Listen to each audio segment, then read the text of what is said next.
Assalamualaikum warahmatullahi wabarakatuh. Dalam video kali ini saya akan menjawab soal ujian tengah semester ganjil pada mata kuliah Filsafat Islam. Berikut soalnya.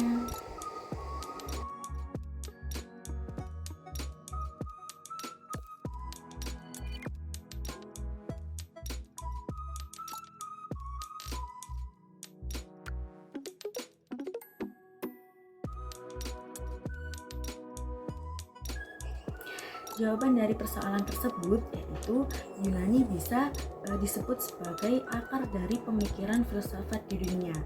Pada perkembangannya, Islam memiliki banyak persoalan-persoalan yang memerlukan pemikiran untuk dapat menyelesaikannya.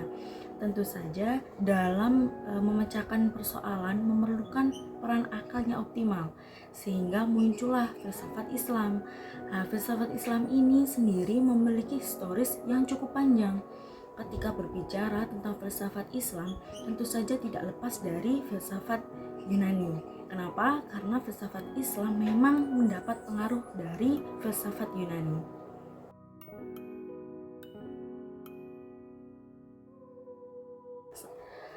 Selanjutnya, hubungan filsafat Islam dengan filsafat Yunani. Dalam pemikiran Yunani terbagi menjadi dua zaman. Yang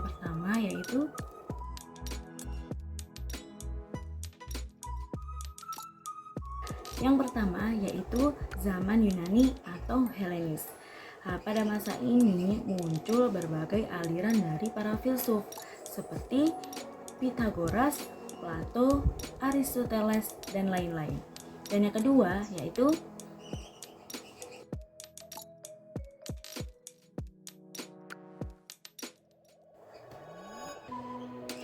zaman Helenitis Romawi.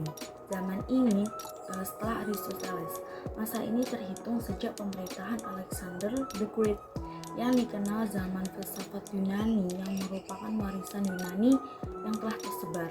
Orang-orang Romawi, ahli pikir dari Mesir, Syria, dan ahli pikir yang berada di sekitar Laut Tengah berhasil mengembangkan filsafat Yunani. Masa ini diawali pada abad ke-4 sebelum Masehi sampai pertengahan abad ke-6 Masehi di Romawi Barat yang berpusat di Roma.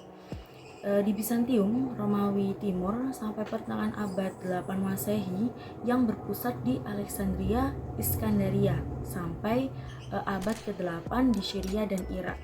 Juga pada sekolah yang ada di Edessa, Nisibis, dan Antioch. Dapat dikatakan bahwa masa ini sampai munculnya filsafat Islam di Baghdad. Pada abad ke-7 Masehi, Alexander yang Agung banyak melakukan ekspansi ke berbagai penjuru. Di antaranya adalah Mesir, Syria, Mesopotamia, dan Persia. Sejak itulah mulai terjadi hubungan Islam dengan filsafat Yunani. Alexander the Great dalam melakukan wilayah tidak hanya ingin sekedar menguasai, tetapi ia juga ingin menyatukan kebudayaan. Ia bercita-cita untuk mempersatukan semua bangsa di dalam satu kerajaan besar, sehingga ia pun membangun pusat-pusat pengajaran kebudayaan Yunani. Pusat pengkajian kebudayaan ini dibagi menjadi dua, yaitu di barat sama di timur. Di barat ini ada di Athena dan Roma, dan di timur ini ada di Mesir, Antioch di Suriah, kemudian Yudishapur di Mesopotamia, dan Bactra di Persia.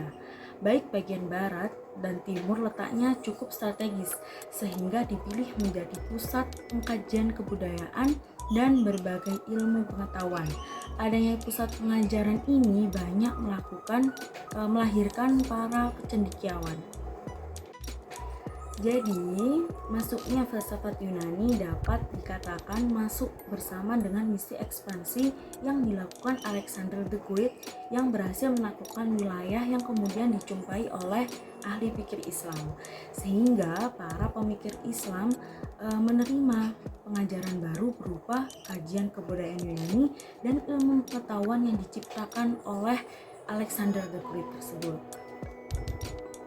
Filsafat Yunani, pemikirannya memang memberikan pengaruh dan kontribusi yang sangat luar biasa. Tapi perlu digarisbawahi bahwa bukan berarti para filsuf muslim lantas menerima mentah-mentah segala pemikiran Yunani. Filsafat Yunani dapat dikatakan sebuah sumber ilmu yang dipelajari para filsuf muslim sebagai rujukan. Namun para filsuf bukan berarti menyalin pemikiran Yunani secara persis. Terbukti dari para filsuf yang memiliki pandangan sendiri atau memiliki teori filsafat sendiri. Dari upaya penerjemahan yang dilakukan, maka umat Islam mampu menguasai warisan intelektual dari 3 jenis kebudayaan, yaitu Yunani, Persia, dan India. Tapi sayangnya kejayaan ilmu ini hanya dapat bertahan sampai abad ke-13 Masehi. Kemudian pusat ilmu tersebut diambil alih oleh orang-orang Barat. Itulah pembahasan tentang Yunani bisa disebut sebagai akar dari pemikiran filsafat di dunia dan pengaruh pemikiran Yunani terhadap pemikiran filsafat Islam. Semoga pembahasan tadi bisa bermanfaat. Sekian dari saya, kurang lebihnya saya mohon maaf. Akhirul kalam, wassalamualaikum warahmatullahi wabarakatuh.